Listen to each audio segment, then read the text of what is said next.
Hi guys, this is a deck profile on Geariagia. I'm going to start off with the main engine of the deck. Gear armour. This guy's ridiculous. First of all, 19 defence. Its ability, whenever it's flip summoned, you can fetch Geariagia from your deck to your hand, level 4 or lower apart from itself. Fairly standard. The beauty of this card is that once per turn, it can actually set itself. So, easy enough. They've got 19 defence, flip it, add to your hand, next turn put it back down again. +1s every turn. Main point of this guy is to fetch out the Geariagias. This guy, Accelerator. As long as you control a face-up level 4 or lower Geariagia, you special summon this card from your hand in face-up defence position. There's many effects. Also, when it's destroyed, sent to the graveyard, it's a you can effect. You can add a Geariagia from your grave to your hand that isn't itself. Again, fairly standard. The beauty of this card is just because it's special summon itself, this can be easily abused. And if you open this and say another Geariagia, you can automatically make the big monster, which is the Gigant X. The other card you can fetch is Arsenal. Automatically comes on the field with 1700 attack. Was fetchable by Sangan before Sangan got banned. The beauty of this card is when it's summoned, you contribute it, and then fetch the Geariagia from your deck onto the field and face up defence position, so automatically making your engine after one turn, and then flipping it, and then when it's attacked, flip up, add this to your hand. Easy enough to do. And the final decent target for Geariagias is the Mark II.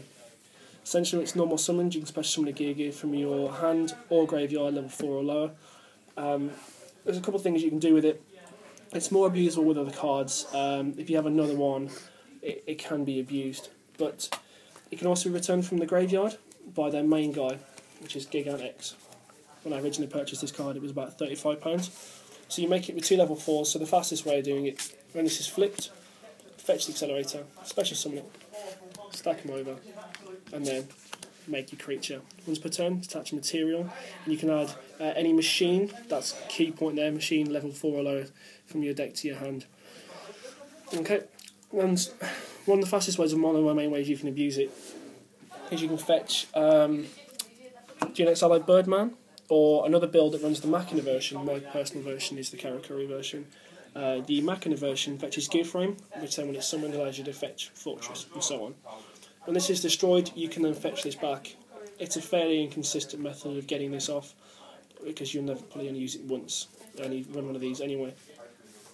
Okay, fastest way of abusing the deck that I find in my version, which is the OTK, is to use Birdman. So, the method behind the Birdman OTK is to have an armour set. If one doesn't know what you're playing, set armour, set some defence. When it's flipped, you're going to fetch Accelerator. Then, in your turn, you can set it again, flip it to fetch another Accelerator. So then, because they can special summon as you control a Geariagia, special summon it. Real Birdman, bounce this back to your hand, special summon. Special summon Accelerator again. Keep going as many times as you got it. And the beauty behind this is you actually go into your synchros. Old school, I know, but still fairly beautiful. A synchro with these, removing this to make Borai. And this is where the Karakuris come into play. This then brings out him. And you're going to synchro with these guys to make the second version of it. Just find it. So you make the level 8 version this time. Then he brings out another dog.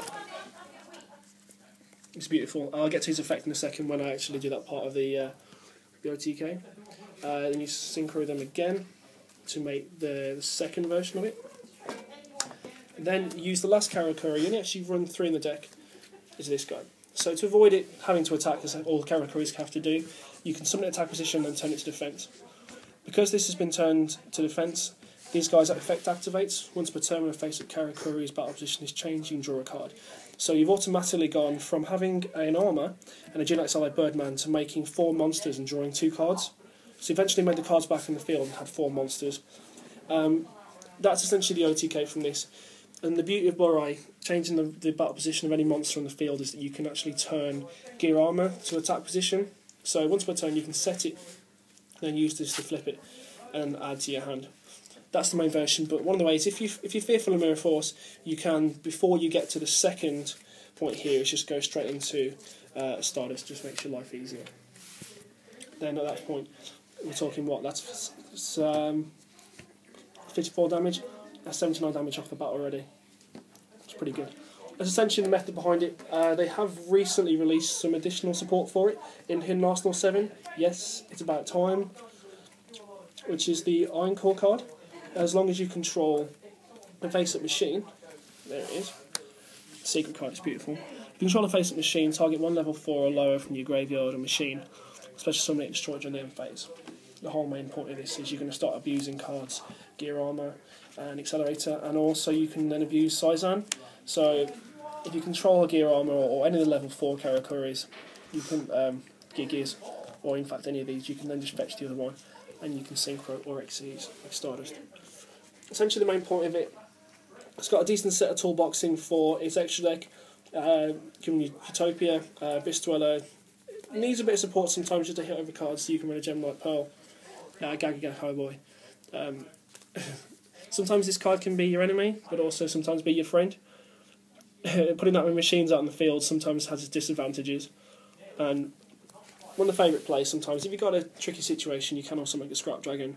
And, you know, who doesn't like a Scrap Dragon? And that's pretty much how the deck goes. It does suffer sometimes the fact that the Karakuris have the downsides, have to turn to defence position. Drawing a Birdman is a bit of a problem. But you can have recently, the point of the deck is that it can go into Macrocosmos. It can be easy, you just simply side out the things you can't use, such as Gauze, Avarice, that kind of thing. And you would take out the Mark II because there's no point targeting the card in the graveyard if you can't get it back as a macro. But you can still live it, it's entirely up to yourself. But it can run macro quite nicely, and because they're all machines, and the majority of them are Earth, your way of running goes and match and more over the Warlords. It's a plus. Right, cheers for watching, guys. Any questions, just post in the comments. See ya.